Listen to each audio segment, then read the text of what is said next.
Hi friends, అందరికి నమస్తే. ఈ వీడియోలో మనం పబ్లిక్ పేపర్స్ ఎలా తయారు చేస్తారు, వాటికి ఎలాంటి భద్రత ఉంటుంది. పబ్లిక్ పేపర్ కరెక్షన్ అనగానే అందరికీ అర్థమవుతుంది కదా, పబ్లిక్ ఇంటర్మీడియట్ పబ్లిక్ పేపర్స్ ఎలా తయారు చేస్తారు, అలాగే వాటికి సంబంధించిన భద్రత ఎలా ఉంటుంది. సో ఎన్ని రకాలైనటువంటి సెట్స్ పేపర్స్ తయారు చేస్తారు, ఎన్ని సెట్స్ తయారు చేస్తారు, ఎక్కడ తయారు చేస్తారు, ఎవరు తయారు చేస్తారు, తర్వాత ఎక్కడి నుంచి ఎక్కడికి తీసుకొస్తారు, సో ప్రిన్సిపల్ ఎగ్జామ్ టైం కి ఎంత లోపల పేపర్స్ ని తీసుకొస్తారు. సో ఇలాంటి విషయాలన్నీ మనం క్లియర్ గా మాట్లాడుకుందాం. చాలా మంది అడిగారు, కామెంట్ సెక్షన్ లో నాకు చెప్పడం ద్వారా ఈ వీడియో చేస్తున్నాను. నచ్చినట్లయితే లైక్ చేయండి, మీ ఫ్రెండ్ వాళ్ళు కూడా చేయండి, తప్పకుండా స్కిప్ చేయకుండా చూస్తుండండి. సో ఇక్కడ ఆల్రెడీ మేము ఇలాంటివన్నీ కూడా బాగా ఆలోచించి చెప్తాము. ఎందుకంటే చూడండి, పేపర్ కరెక్షన్ చేయడానికి వచ్చినటువంటి ఐడీస్ అన్నమాట ఇవి. సో 1, సో ఇక్కడ ఒకటి, సో ఇలా చాలా ఉంటాయి అన్నమాట. సో అంత ఈజీగా ఎవరు కూడా ఇవి చెప్పమన్నమాట. ఎందుకంటే ఇవి చాలా సెన్సిటివ్ విషయాలు కాబట్టి పక్కా ఇవి జరుగుతున్నవే చెప్తాం అనమాట. వాస్తవాలన్నీ కూడా తెలుసుకొని మరీ చెప్తాం. అలాగే ప్రతి లెక్చరర్ దగ్గరికి వెళ్ళి నేను ఏదైనా సబ్జెక్ట్ కూడా తెలుసుకొని చెప్తానమాట. సో చాలా మంది అలా చెప్పకపోవచ్చు, ఏదైనా మిస్లీడ్ చేయొచ్చు అనమాట. సో మనమైతే అలాంటి ఏవి కూడా చేయము, ఎందుకంటే స్టూడెంట్స్ కి ఉపయోగపడాలి 100%. ఎందుకంటే స్టూడెంట్స్ మోసం చేస్తూ మనం ఉండకూడదు అనమాట. ఓకే ఫ్రెండ్స్, సో ఇప్పుడు మనం అసలైన విషయంలోకి వెళ్ళిపోదాం. చాలా మంది అడిగినటువంటి దానికి ఆన్సర్ గా ఈ వీడియో చేస్తున్నాం. So inter public paper correction ఇప్పుడు మనకి తెలంగాణ కావచ్చు, ఆంధ్రప్రదేశ్ కావచ్చు, ఈ అందరికి ఉపయోగపడుతుంది ఈ వీడియో. సో ఒక్కరికైనా షేర్ చేయండి, అలాగే లైక్ చేయండి. సో పేపర్ భద్రత ఎలా ఉంటుంది, సో పేపర్స్ ఎలా తయారు చేస్తారు, ఫస్ట్ పేపర్స్ ఎలా తయారు చేస్తారో చూద్దాం. సో పేపర్స్ తయారు చేయడానికి ఇంటర్మీడియట్ కి సంబంధించిన గవర్నమెంట్ జూనియర్ కాలేజీ లెక్చరర్స్ ఎవరైతే సీనియర్ లెక్చరర్స్ ఉంటారో వాళ్ళని ఇంటర్మీడియట్ పేపర్ ని తయారు చేయడం, క్వశ్చన్ పేపర్ తయారు చేయడానికి పిలుస్తారు. ఒక కమిటీ లాగా ఏర్పాటు చేస్తారు. అంటే 10 మెంబర్స్ కావచ్చు, 15 మెంబర్స్ కావచ్చు, ఒక కమిటీ అయితే ఖచ్చితంగా ఏర్పాటు చేసి వాళ్ళ ద్వారా క్వశ్చన్ పేపర్ తయారు చేయడం జరుగుతుంది. అది కూడా గవర్నమెంట్ ఇంటర్మీడియట్ కాలేజీ సంబంధించినటువంటి విషయం. ఇంటర్మీడియట్ పేపర్లు అయితే ఇంటర్మీడియట్ కాలేజీ, డిగ్రీ పేపర్లు అయితే డిగ్రీ కాలేజీ వాళ్ళని పిలిచి వాళ్ళని తయారు చేపిస్తారు వాళ్ళతో పేపర్. అది కూడా ఒక 10 మెంబర్స్ ని పిలిచి, అంటే ఒక కమిటీగా ఏర్పాటు చేసి ఎంతో కాన్ఫిడెన్షియల్ గా వాళ్ళ పేపర్లు తయారు చేయడం జరుగుతుంది. ఫస్ట్ పాయింట్ ఇది. అలాగే ఎన్ని రకాల పేపర్లు తయారు చేస్తారు అంటే సాంస్క్రిట్ 3 సెట్లు తయారు చేస్తారు. సెట్ ఏ, సెట్ 1, సెట్ 2, సెట్ బి గానీ, సెట్ ఏ, బి, సి.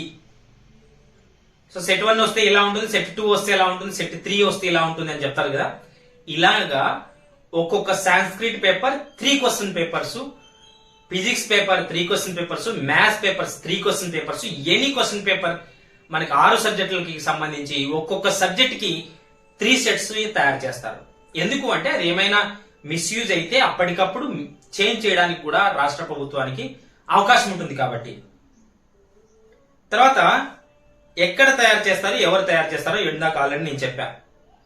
సో ఏదైతే ఎక్కడ తయారు చేస్తారనే విషయాన్ని చెప్తున్నా. ఏదైతే మనకి హెడ్ క్వార్టర్ ఉంటుందో మన ఆంధ్రప్రదేశ్ ప్రభుత్వానికి సంబంధించినటువంటి హెడ్ క్వార్టర్స్ లో జరుగుతాయి అన్నమాట. ఈ విషయాలన్నీ కూడా పర్ఫెక్ట్ గా జరుగుతాయి, పగడ్బందీగా జరుగుతాయి, కాన్ఫిడెన్షియల్ గా జరుగుతాయి అన్నమాట.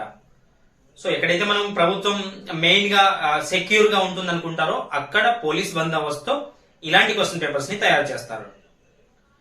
సో తయారు చేసిన తర్వాత పబ్లిక్ మనకి మార్చి 1 ఆంధ్రప్రదేశ్ అయితే, అక్కడైతే 29వ తారీఖు ఫిబ్రవరి స్టార్ట్ అవుతుంది. కాబట్టి ఎలా మరి ఎక్కడి నుంచి ఎక్కడికి తీసుకొస్తారు, ఎక్కడైతే క్వశ్చన్ పేపర్స్ తయారు చేస్తారు. ఇప్పుడు హైదరాబాద్ లో క్వశ్చన్ పేపర్ తయారు చేస్తారు తెలంగాణ వాళ్ళు. ఇక్కడ మనకి తాడేపల్లి గానీ, విజయవాడలో గానీ పేపర్ రెడీ అవుతుంది, విశాఖపట్నం గానీ ఇలాంటి ఏరియాస్ లో రెడీ అవుతుంది. అక్కడి నుంచి ఎక్కడెక్కడైతే సెంటర్స్ అనౌన్స్ చేశారు, ఇప్పుడు మనకి Anantapur centre, Visakhapatnam centre, Tirupati centre, తర్వాత హిందూపూర్ సెంటర్, ఎక్కడెక్కడైతే మండల స్థాయిలు ఉన్నాయో, మండల స్థాయిలో అంటే జిల్లా స్థాయి, తాలూకా స్థాయి, మండల స్థాయి. మండల స్థాయిలో కూడా మనకి గవర్నమెంట్ జూనియర్ కాలేజ్ గ్యారెంటీ ఉంటుంది. అలాగే ఒక ప్రైవేట్ జూనియర్ కాలేజ్లో, 2 ప్రైవేట్ జూనియర్ కాలేజ్లో ఖచ్చితంగా మండల స్థాయిలో ఉంటాయి. అక్కడి నుంచి రెడీ అయిన పేపర్లు అతి బందోబస్తుతో, పోలీస్ ప్రొటెక్షన్ తో అక్కడ ఆ ఏరియాలో అంటే ఎక్కడైతే తయారయ్యాయో అక్కడ నుంచి డిస్ట్రిక్ట్ లెవెల్స్ కి వెళ్ళిపోతాయి. ఫస్ట్ డిస్ట్రిక్ట్ కి డిస్ట్రిబ్యూట్ చేస్తారు. డిస్ట్రిక్ట్ నుంచి తాలూకా లెవెల్లో ఉన్న కాలేజీలకు అన్నిటికీ అక్కడ ఏవైతే పోలీస్ స్టేషన్స్ ఉన్నాయో ఆ పోలీస్ స్టేషన్స్ కి తీసుకొస్తారు. తర్వాత అక్కడి నుంచి మళ్ళీ మండల స్థాయిలో ఉండేటువంటి పోలీస్ స్టేషన్ పరిధిలో ఉంటాయి. పేపర్స్ అన్ని డైరెక్ట్ గా కాలేజెస్ కి అయితే ఖచ్చితంగా వెళ్ళిపోవు. పోలీస్ స్టేషన్ పరిధిలో ఎస్ఐ ఆధీనంలో ఉంటాయి అన్నమాట. ఒక పోలీస్ స్టేషన్ పరిధిలో ఉంటాయి. ఎస్ఐ కావచ్చు, సిఐ కావచ్చు, ఎవరైనా కావచ్చు. సో వాళ్ళ పరిధిలో ఉంటాయి. మరి అక్కడి నుంచి ఎగ్జామ్ సెంటర్ కి ఎలా తెచ్చుకోగలుగుతారు, ఎప్పుడు తెచ్చుకుంటారు అనేది చాలా మంది స్టూడెంట్స్ అడిగారు. సో ఎందుకు అంటే అక్కడ మనకి మార్చి 1వ తారీఖు, ఇక్కడ తెలంగాణలో 29 అనుకో. సో మార్చి 1 గురించి మాట్లాడదాం. మనకి ఫస్ట్ సాంస్క్రిట్ ఉంటుంది కదా, మనం ఆ రోజు ఉదయం 9 గంటలకు ఎగ్జామ్ స్టార్ట్ అవుతుంది. సో కన్సర్న్ ప్రిన్సిపల్స్ ఎవరైతే ఉంటారో ఆ ప్రిన్సిపల్ 8 గంటలకి అక్కడికి వెళ్ళి క్వశ్చన్ పేపర్ తీసుకుంటారు. 7:45 నుంచి 8:15 అట్లా 8:30 లోపల క్వశ్చన్ పేపర్ ని హ్యాండ్ ఓవర్ చేసుకోవాలి. ఎవరు అంటే ఆ రోజు జరిగే క్వశ్చన్ పేపర్ మాత్రమే ఇస్తారు. అన్ని క్వశ్చన్ పేపర్లు ఒకటే రోజు ఇచ్చేయరు. ఇది బాగా గుర్తుపెట్టుకోవాలి. ఎందుకంటే ఇది లా అండ్ ఆర్డర్ కాబట్టి ఖచ్చితంగా వీటికి సంబంధించి ఏదైతే ఉంటుందో ఆ రోజు అది ఇస్తారు. అది కూడా ఏం చేస్తారు, 3 సెట్స్ ఇస్తారు. సాంస్క్రిట్ అంటే సెట్ 1, సెట్ 1, 2, 3 సెట్స్ ఇస్తారు. ఫిజిక్స్ వాళ్ళు వెళ్ళారనుకోండి, ఫిజిక్స్ కి ఎగ్జామ్ కి తెచ్చుకోవడానికి 3 సెట్స్ ఇస్తారు. సో ఇలా సెట్ వైజ్ అన్ని కూడా ఆ రోజుకి పోలీస్ కూడా ఒక ఆయన ఆటోలో వస్తారు. ఏదైతే వెహికల్ ఉంటుందో ఆ వెహికల్ లో వచ్చి ఆ కాలేజీలో ఆ పేపర్స్ ని ఇచ్చేసి వెళ్ళిపోతారు. అక్కడే ఇద్దరు కూడా కానిస్టేబుల్స్ కూడా గవర్నమెంట్ అనౌన్స్ చేసి అక్కడే సెక్యూరిటీగా పెడతారనమాట.